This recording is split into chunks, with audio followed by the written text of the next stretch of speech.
لازم يكون عندي استمرارية في السعي، لا أمل، لأن ترى الشيطان شاطر في التخذيل. راح يجيك ويقولك شفت جربت ما صار شيء، سعيت ما ضبط، خلاص بس ليش تكمل؟ لا، تسعى وتسعى لما ربي ييسرها عليك. قول لنفسك انا مش هخاف، قول لنفسك ان ورقه الامتحان اللي انا هقابلها كمان كام يوم او كام شهر انا مستنيها، واما تحط ورقه الامتحان قدامك قول والله العظيم لأقفل الامتحان ده عشان احلامي.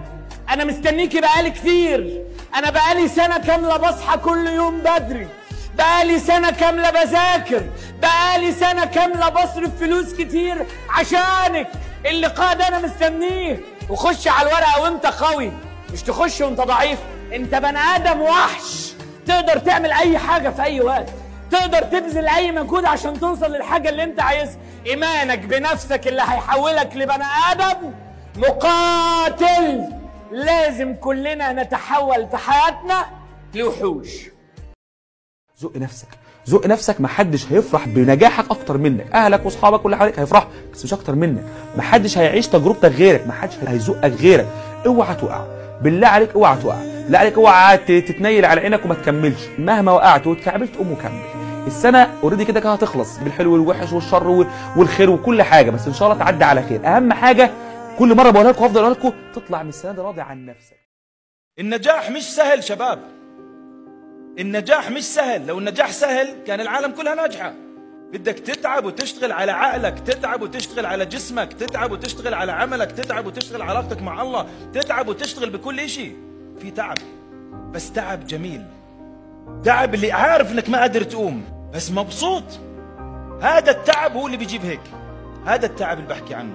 وممكن تمر في مراحل تعيط وتتعب، وإنسان انت في مشاعر بس انت عارف وين رايح. لما بدك الاشي كأنه حياتك معتمدة عليه حتحصل على هذا الاشي رغما عن أنف أي حد في العالم. لا تفكر فيها كتير، انت قدها وانت عارف انك قدها. بتمر لحظات عليك بتصير تقول يا رب ليش كلفني فوق طاقتي، وانت عارف انه ما كلفك فوق طاقتك. الله تعالى يقول لا يكلف الله نفسا الا وسعها. ولكن في اقتباس جميل يقول الطبيب لا يعطيك الدواء الذي تحب ولكن يعطيك الدواء الذي تحتاج.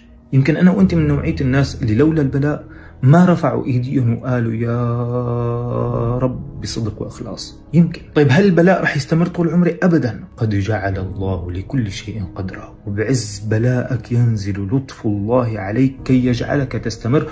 الله لطيف بعباده. وفي عز بلائك يأتيك تيسير الله، فإن مع العسر يسرا، وأكدها قائلا إن مع العسر يسرا. لذلك لا توقف، لأنه ما بيلبق لك الاستسلام، والله ما بيلبق لك. أول طريقة إنك تكون أفضل نسخة من نفسك إنك تتحدى النسخة السابقة من نفسك في كل يوم، والهدف تاعك يكون أقوى وتحدي أكبر من أي هدف أنت حطيته امبارح.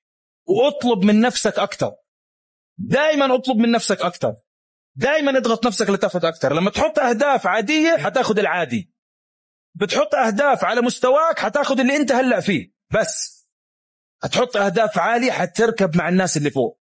اللي بيحاول حتى لو بيفشل اعظم بكتير من اللي استسلم. فجو بقى اصل انا نفسيتي، اصل انا الشيطان بيقول لي، اصل انا بزعل، اصل انا بحبط، اصل انا بتقمص، اصل انا بتضايق، اصل انا مش يا جماعه ما فيش حل غير ان احنا نكمل. قول لنفسك كده خلاص انا هكمل، انا هعمل، انا ما عنديش حل غير ان انا اكمل. اقعد اشتكي ربنا وعيط على نفسك وازعل وفكر في حلول، وحاول تقعد مع حد وحاول تشتكي لحد، وحاول ان انت تجرب تاني، وحاول ان انت تعيد تاني. كل ده انا على عيني وراسي، انا فاهم مشكله عدم النجاح ايه، بس المشكله الاكبر هي عدم المحاوله اصلا وعدم الاستمراريه في البحث عن الحل.